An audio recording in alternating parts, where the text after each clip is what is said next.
Good morning. Happy Thursday. We are moving into Hebrews chapter 12.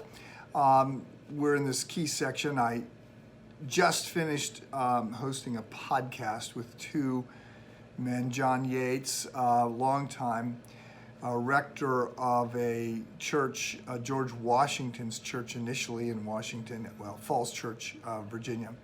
He was there for 40 years, pastoring a congregation that included lots of members of the government, Supreme Court justices, and others. And then Crawford Loritz, who is the vice chair of Campus Crusade, speaker, author, big radio program, pastor of a church in Georgia. And he's also just about to retire. And so the question was, I was interviewing him around the question of how do you pastor during this particularly divisive moment in our country.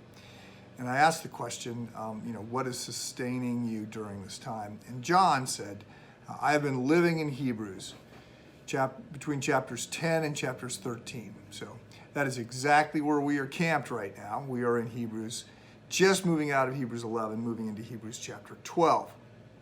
So I didn't finish Hebrews 11 in the sense I didn't go through all the lists of names. So faith was defined, that's where we spent our time. And then there starts to be lists of all these people who made it into the hall of faith. For the most part, they're names that you recognize, perhaps not all of them, but they're broken people. You sort of get that they had faith and they had some great moments, but they're obviously lives marked with sin as well. And we are reminded when we look at these chronologies and other lists of people that there's only one true hero that gets it all right, that's Jesus.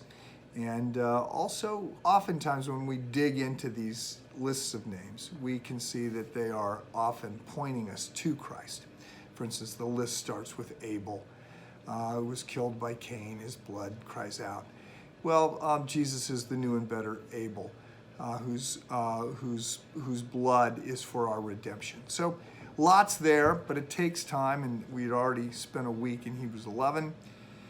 So we're into Hebrews chapter 12 now, and what we get is a pivot from looking back to people of faith to looking forward. And the analogy that is used here, something started in Hebrews chapter 10 about pushing on through hard things. There's a backdrop of a race. And it really comes into full circle now when we get to Hebrews chapter 12. So let me read the first few verses for you. Hebrews chapter 12, 1. Therefore, this is a big therefore again. So therefore, in light of who Jesus is, how much better he is than everyone else, in light of the fact that we're supposed to push through the difficult things and we can, in light of all the people who have already pushed through difficult times, right? In light of all that, therefore, since we are surrounded by so great a cloud of witnesses, this is the list of all the people of faith. And some will ask, does that mean that people in heaven are looking down on us? We don't get an answer. More interesting point, the word that's translated witness here is actually in Greek, it's the word martyr. But martyrs, initially, when it was used in the New Testament, it didn't mean people who were going to die. It's just that so often those that were offering a testimony to Christ, that were witnessing for their faith, were killed for their faith. So the word witness and the word, somebody that sacrificed their life for Christ became synonymous. And so I don't think people ask, is my loved one looking down on me? I don't think so, because it's not meant to show disrespect to them or to you, but I think that we're focused, we're enraptured by Christ, and that overwhelms everything else. Anyway, therefore, since we are surrounded by so great a cloud of witnesses, let us also lay aside every weight and sin which clings so closely, and let us run with endurance the race that is set before us, looking to Jesus, the founder and perfecter of our faith, who for the joy that was set before him endured the cross, despising the shame, and is seated at the right hand of the throne of God. So let me just say, let me just leave you with a question. What is slowing you down?